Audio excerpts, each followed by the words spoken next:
ताजा अंदाज देणार आहे. आपण सध्या बघतो संपूर्ण भारतामध्ये वातावरण बदलू लागलं आहे. मात्र मान्सून पुढे सरकण्यात दोन्ही शाखा या कमकुवत ठरलेल्या आहेत. मात्र आता सध्या आपण अशा मोडवर येऊन थांबलेलो आहोत की आता दोन्ही शाखा पुन्हा सक्रिय होणार आहेत आणि मान्सून देखील लवकरच म्हणजे 1 ते 2 दिवसात पुढे सरकण्यासाठी अनुकूल वातावरण तयार होत आहे. त्यामुळे मान्सून पुढे सरकेल, परंतु जे हे हवामान बदल आहेत हे महाराष्ट्रामध्ये पाऊस देणार आहे. त्यामुळे आपल्याला त्या दृष्टीने या अंदाजाकडे बघायचे. आपण या ठिकाणी मान्सूनच्या प्रगतीमध्ये कालही बघितलेलं आहे, आजही आपण केवळ ओझरती नजर टाकूयात.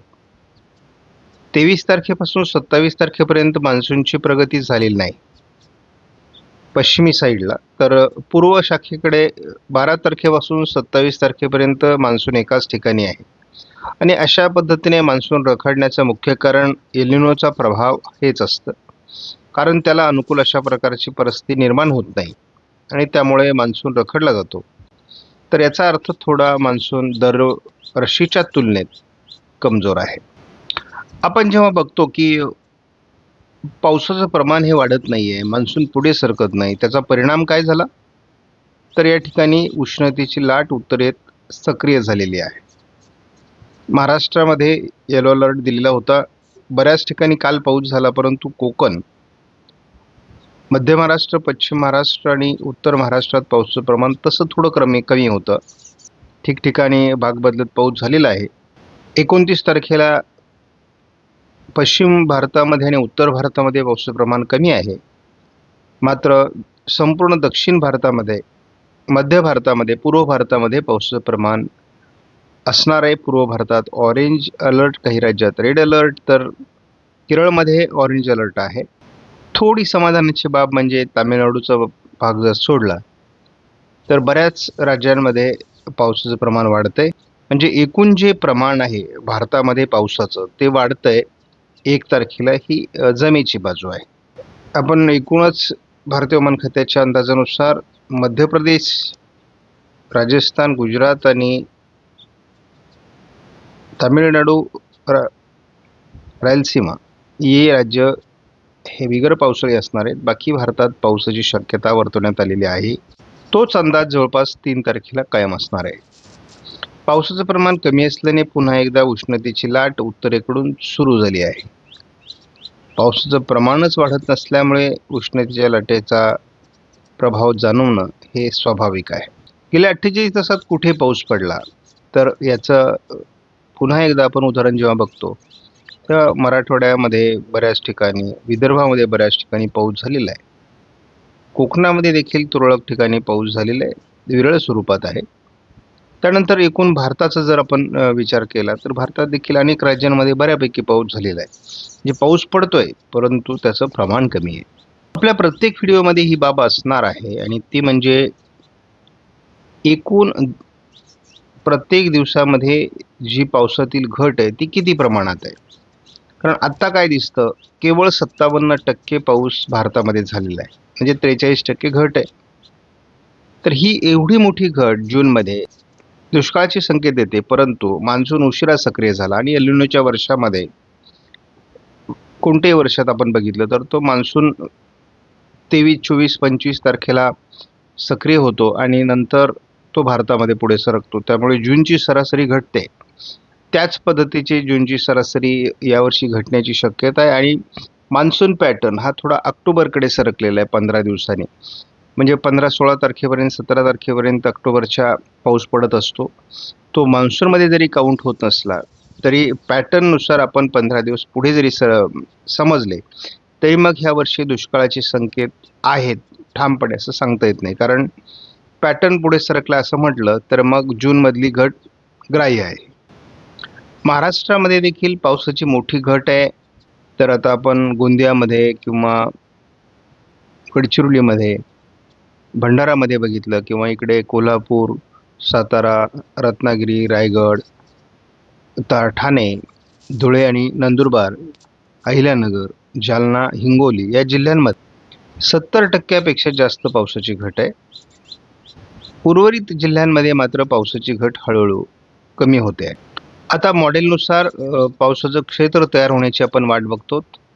संपूर्ण महाराष्ट्रामध्ये या आठवड्यात म्हणजे 27 तारखेपासून 4 जुलैपर्यंत अतिवृष्टीचे संकेत देण्यात आले आहेत. त्यामध्ये केवळ नागपूर, भंडारा, गोंदिया जिल्ह्याची कमतरता दाखवण्यात आलेली आहे. तर आपण एक आठवडा पुढे गेलो तर या प्रमाणात आणखी खूप वाढ होणार आहे अतिवृष्टीच्या दृष्टीने.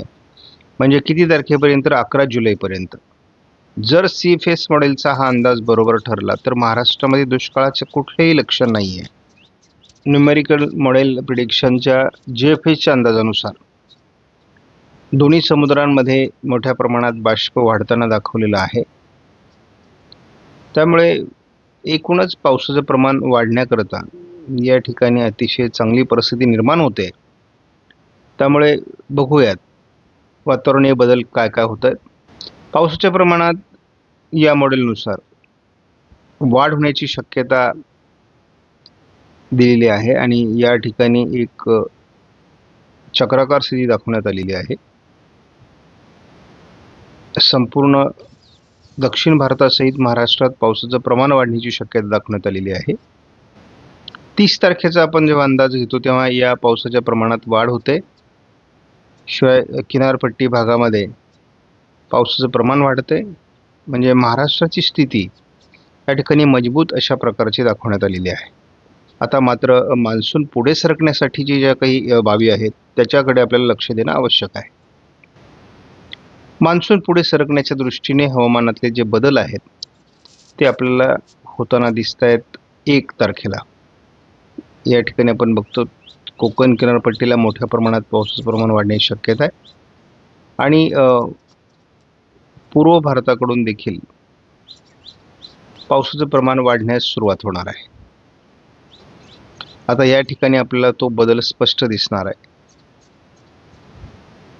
आपण बघतो की अशा पद्धतीने पाऊस पूर्वेकडून वाढायला सुरुवात होणार आहे. या ठिकाणी एक वादळी प्रणाली विकसित होण्याची शक्यता आहे आणि पूर्व शाखेला ती पुढे घेईल. दरम्यान महाराष्ट्रामध्ये पाऊस वाढेलच, परंतु कोस्टल कर्नाटक आणि कोकणमध्ये पावसाचं प्रमाण अधिक वाढण्याची शक्यता आहे. या ठिकाणी आपण स्पष्टपणे बघतो की मोठ्या प्रमाणात या ठिकाणी आपल्याला मान्सूनचे पुढे सरकण्याच्या दृष्टीने वातावरण आहे. या ठिकाणी एक सिस्टम विकसित होते आणि पावसाचं प्रमाण वाढत आहे.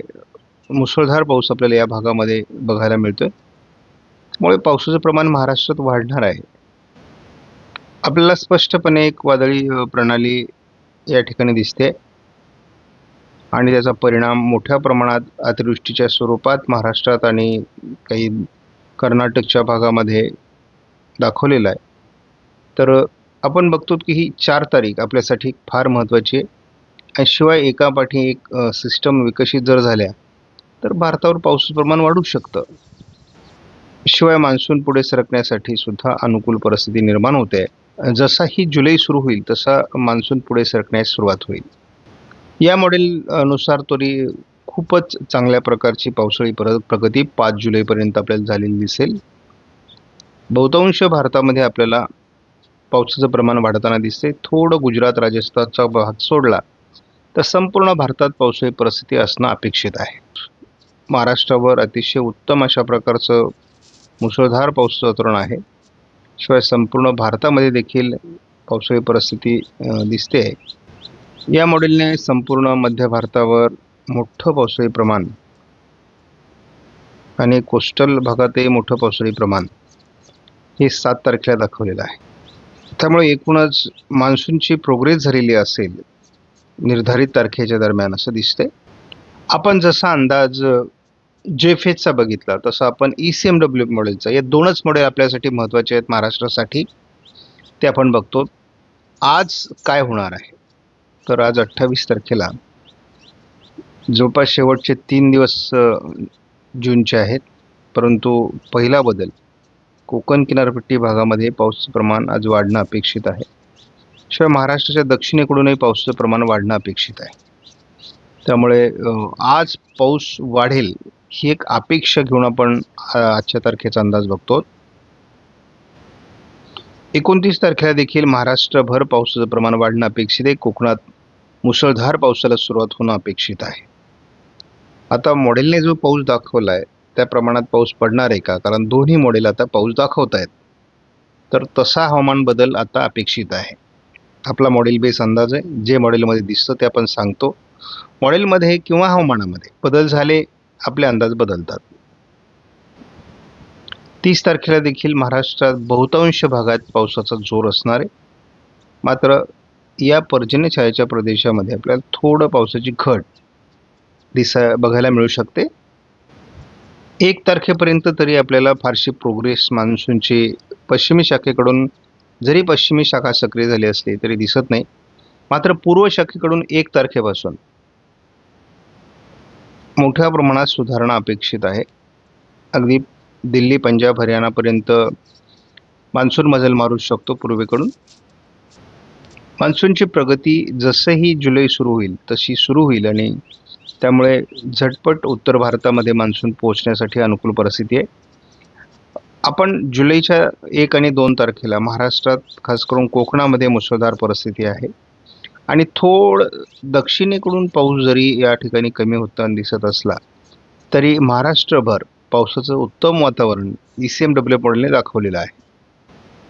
3 तारखेला मान्सूनची मोठी प्रगती उत्तर प्रदेश, पूर्व राजस्थान, मध्य प्रदेश, दिल्ली, पंजाब, हरियाणा, उत्तराखंड, हिमाचल प्रदेश, जम्मू काश्मीर या दिशेने होताना दिसते. फक्त गुजरातमध्ये देखील होताना दिसते. म्हणजे 3 तारखेला मोठी प्रगती आहे.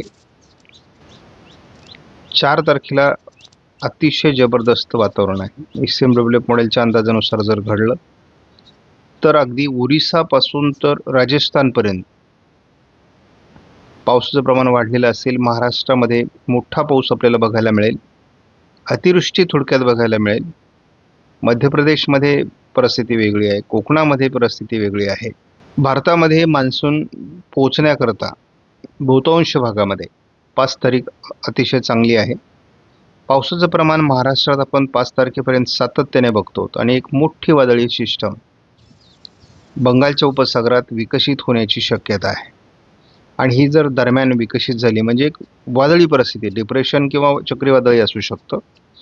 जर ही सिस्टम तयार झाली तर भारतात पुन्हा अतिवृष्टीचे संकेत निर्माण होतील. महाराष्ट्रात सातत्याने 5 तारखेपर्यंत मोठे पाऊस होताना दिसत आहेत. मला कुठल्याही अँगलने महाराष्ट्रामध्ये दुष्काळ दिसत नाही. आपण बघतो अतिवृष्टी कोकण आणि उत्तर महाराष्ट्रामध्ये अगदी नाशिकसह पुण्यापर्यंत, अहिल्यानगरपर्यंत, छत्रपती संभाजीनगर, जालन्यापर्यंत होताना दिसते. त्यामुळे 6 तारखेला एक खूप मोठं पावसाचं वातावरण असणार आहे. 6 नंतर पावसाचं प्रमाण कमी होईल असं वाटत होतं, परंतु या ठिकाणी महाराष्ट्रावर पुन्हा एक सिस्टम सक्रिय होते आणि त्यामुळे भारतामध्ये आणि महाराष्ट्रामध्ये खास करून जोरदार पाऊस दाखवला जातोय. त्यामुळे महाराष्ट्रात दुष्काळ हे काही समीकरण दिसत नाही. आणि मी जेव्हा हा अंदाज बघतो तेव्हा मला स्पष्टपणे महाराष्ट्रामध्ये इतर संपूर्ण सर्व राज्यांच्या तुलनेत जास्त पाऊस दिसतो. 8 तारखेला वादळी प्रणाली मध्य भारतावर असणार आहे. विदर्भात त्याचा फायदा होईल. कोकणातला पुन्हा पाऊस 8 तारखेपासून कमी व्हायला सुरुवात होईल. पश्चिमी शाखा पुन्हा वीक होण्याची शक्यता आहे. मध्य भारतावर एक नव्याने सिस्टम विकसित होईल आणि ती मध्य प्रदेश, महाराष्ट्राचा उत्तरेकडील भाग या ठिकाणी पाऊस देईल. महाराष्ट्राच्या दक्षिणेकडून पावसाची घट या ठिकाणी दाखवली जाते. कोकण किनारपट्टीचा पाऊस वाढेल. 11 तारखेपासून म्हणजे मात्र